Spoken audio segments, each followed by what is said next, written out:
क्या बात है, कहाँ जा रहे थे आप और किससे विदा लेने की बात कर रहे हैं? मामा श्री, अब मुझे आज्ञा दीजिए। अब मुझे कैलाश लौटना है। अब अतिथि को एक ना एक दिवस तो जाना ही होता है ना।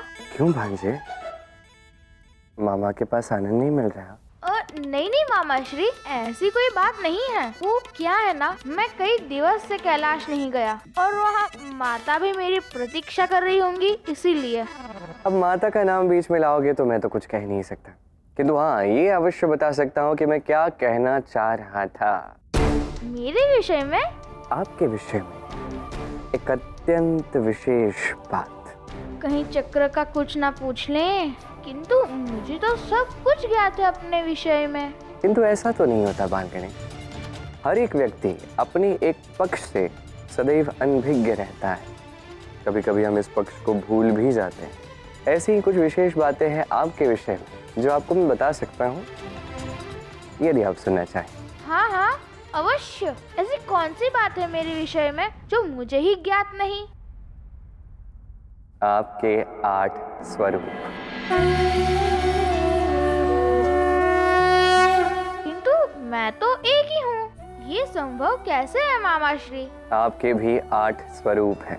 जैसे महादेव और नारायण के सहस्त्र नाम है ना, वैसे आपके भी अनेक रूप हैं और हर एक नाम आपको कार्य और आपके गुण के आधार पर दिया गया है। ऐसे क्या विशेष कर्म किए थे मैंने? आपका नाम एकदंत है। क्यों है आपको ज्ञात है?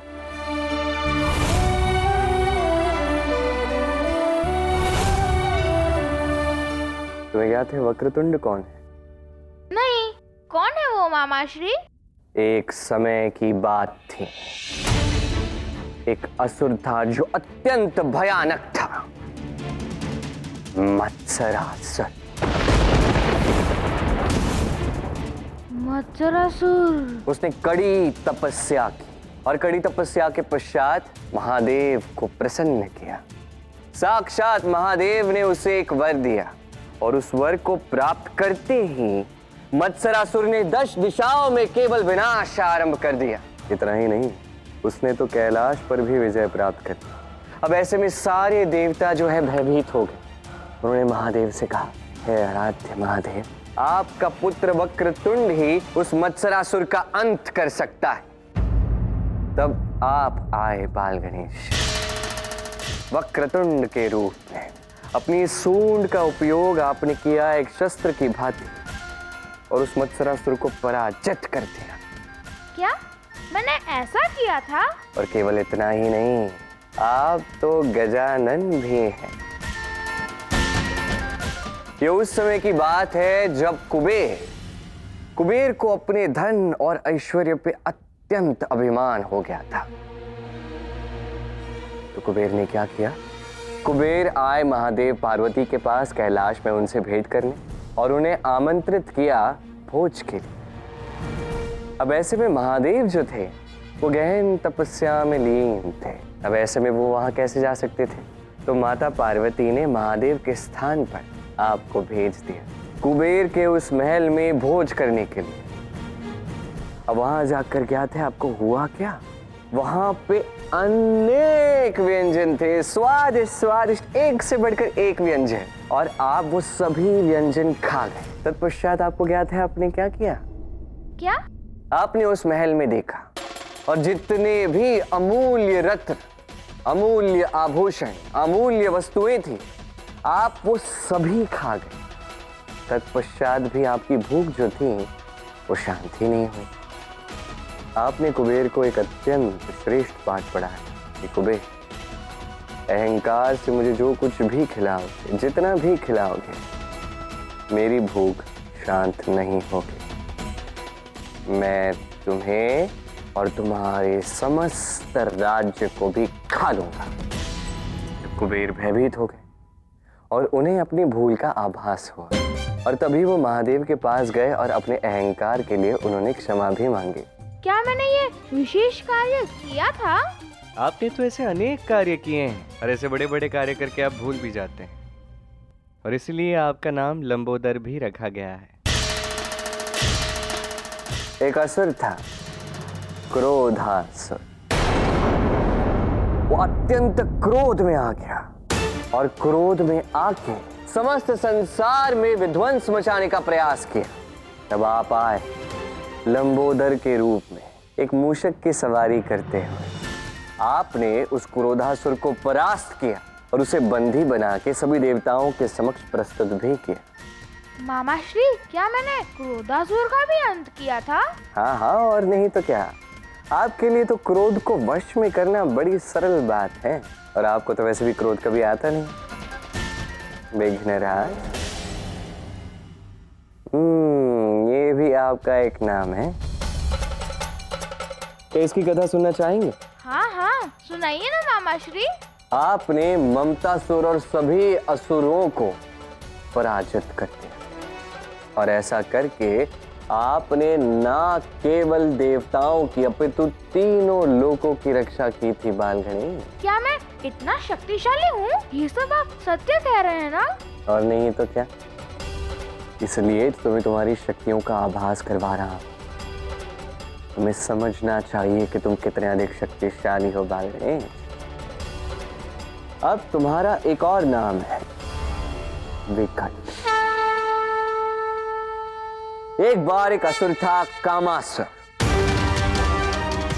उसने महादेव के भोलेपन का लाभ उठा के तीनों लोकों पे अधिकार प्राप्त कर लिया, और फिर एक एक करके वो देवताओं का अंत करने लगा। ऐसे में देवता आपके पास आए और आपसे उन्होंने सहायता मांगी, और तब विकट रूप में वहां प्रकट हुए और आपने उस कामासुर का अंत कर दिया। और वैसे बाल गणेश, आप तो धूम वर्ण भी हैं। एक बार एक असुर था, अहमतासुर।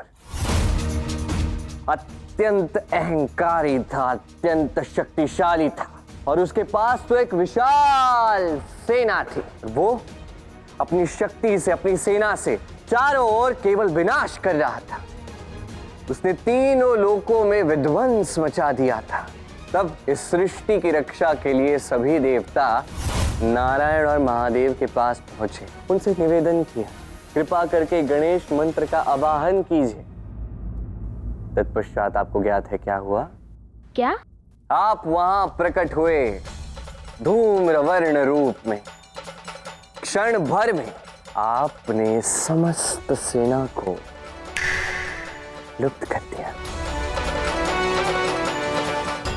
और आपने उसे आदेश दिया, आज के पश्चात तुम केवल पाताल लोक में रहोगे और कभी ऐसा कार्य पुनः नहीं करोगे। क्या मैं एक राक्षस की संपूर्ण विशाल सेना का भी अंत कर सकता हूँ? आप एक विशाल सेना का भी अंत कर सकते हैं, कई सारे कार्य कर सकते हैं।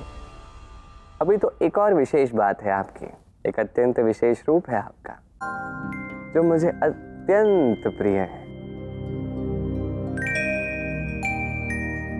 तो शीघ्र बताइए ना मामा श्री, वो कौन सा रूप है? आप आगे की कथाएं प्रारंभ कीजिए ना। नहीं, आज के लिए कथाएं पर्याप्त हुई। ठीक है, जैसी ही आपकी इच्छा। लगता है आपकी समस्त कथाएं समाप्त हो गई। मैं चलता हूँ।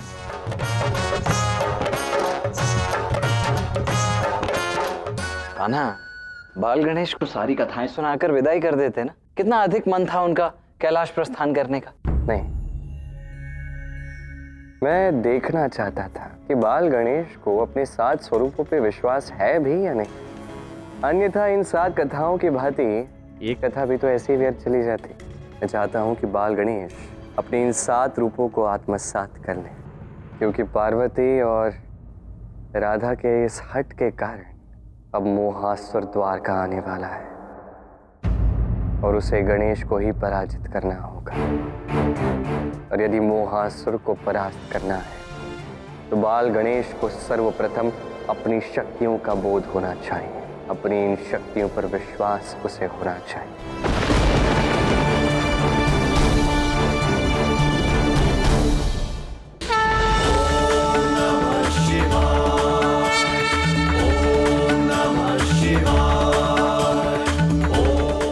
ओम नमः शिवाय।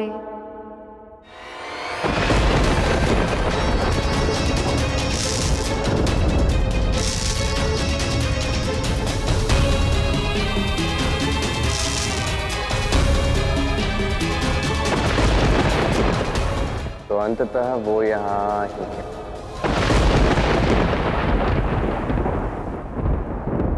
मोहासुर। इस संसार में सब कुछ छूट जाता है, मोह नहीं छूटता।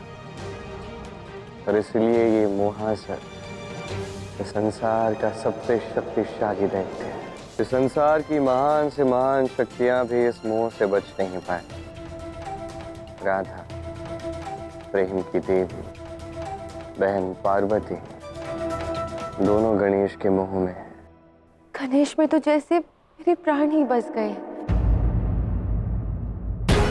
हृदय में सदैव गणेश के समक्ष रहने की इच्छा होती है, किंतु वो यहाँ से जाना चाहते हैं।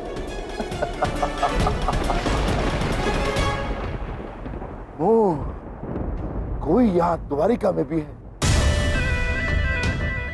तो गणेश से मोह करती है। कौन है? मैंने और कृष्ण ने उन्हें कितना समझाया, किंतु वो यहाँ रुकना ही नहीं चाहते। मैं गणेश के बिना कैसे रह पाऊंगी महादेव? ये मोह से परिपूर्ण स्वर मुझे अपनी ओर खींच रहे हैं।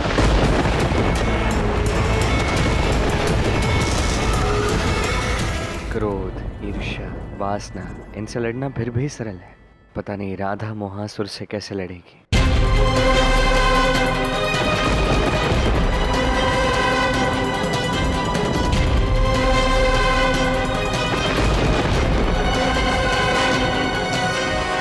महादेव, अब तो आप ही कोई चमत्कार कर सकते हैं जिससे गणेश यहाँ रुक जाए, यहाँ से कहीं ना जाए। आप मेरी कामना पूर्ण कर दीजिए महादेव। मैं गणेश के साथ रहने के लिए कुछ भी करूंगी, बस मैं गणेश का वियोग नहीं सह पाऊंगी। तो ये है जिसे गणेश से मोह है, बस यही मेरा आखेट है। अब मैं इस स्त्री को भ्रमित करूंगा, किंतु असुर रूप में नहीं, अपितु ब्राह्मण रूप में।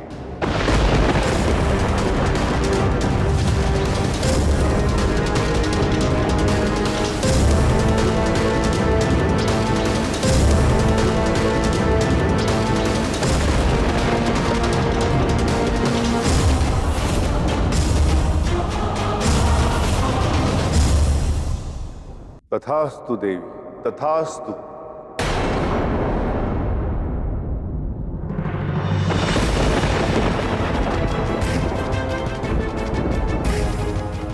मैं महादेव का भक्त हूं, महादेव की तपस्या करता हूं। आपके स्वर सुनकर मेरा हृदय द्रवित हो गया है।